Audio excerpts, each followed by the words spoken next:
నమస్తే అన్న. నమస్తే నా పేరు మాధవ్. నేను వెల్కమ్స్లో పత్నిగా పనిచేస్తానన్నా. ఇట్లా మీరు క్యాబేజ్ విషయం తెలిసిందనా అంటే చూద్దామని వచ్చాను. మీ పేరేనా? నా పేరు వెంకటరెడ్డి అన్న. మీ ఊరు? రాయికల్ మండల్ ఫరూక్నగర్ డిస్ట్రిక్ట్ రంగారెడ్డి అన్న. వెల్కమ్ ఏది చేశారన్నా? ఇది అనాజ్ చేసినాం. అన్నా చేశారు. ఎప్పుడు నాటిన డేట్ అన్నా? మార్చి 9 తారీఖు నాటినామన్నా. మార్చి 9 నాటారు. అంటే ఎన్ని రోజులకు వచ్చింది గడ్డ? ఇప్పుడు 58 అట్లా 58-60 రోజులు అయిందన్న. తీయబట్టి ఇప్పుడు ఎప్పటి నుంచి తీస్తారు? ఒక వారం అయిందన్న. వారం అయింది. గడ్డ ఎట్లా ఉందన్నా? మంచిగానే ఉండదు, గట్టిగా మంచిగానే ఉండదు. గడ్డ ఎట్లా గట్టిగా కనకని అంటుందా? మంచిగానే ఉండదు, ఇట్లా రాయి లాకుండా మంచిగానే ఉండదు. గడ్డ గట్టిగా ఉంది. గట్టిగానే ఉండదు. 60 రోజులకు వచ్చేసింది గడ్డ.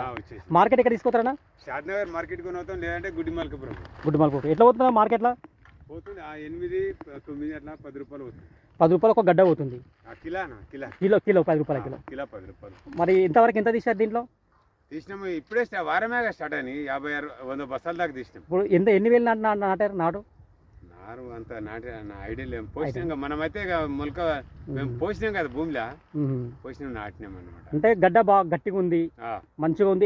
నీ నుంచి చెప్పండి ఎట్లా ఉంది గడ్డ? దాని నుంచి గడ్డ మంచిగా రౌండ్గా మంచిగా గట్టిగానే ఉండదు. రౌండ్ ఉంది, రౌండ్ ఉండదు, గట్టిగా ఉండదు. మార్కెట్లో బాగా ఆగుతుంది. మిగతా రైతులు వేసుకోవచ్చానా? వేసుకోవచ్చు, మంచిగానే ఉండదు. అనాజీ మంచిగానే ఉంటుంది. మీ ఫోన్ నెంబర్ చెప్పన్నా? 9676258153. వెల్కమ్లో ఏది వేసారన్నా? క్యాబేజ్ ఏమి వేసారు వెల్కమ్లో? ఇది అనాజీ. వెల్కమ్లో అన్నీ చేశారు. థ్యాంక్ యూ అన్న. Thank you.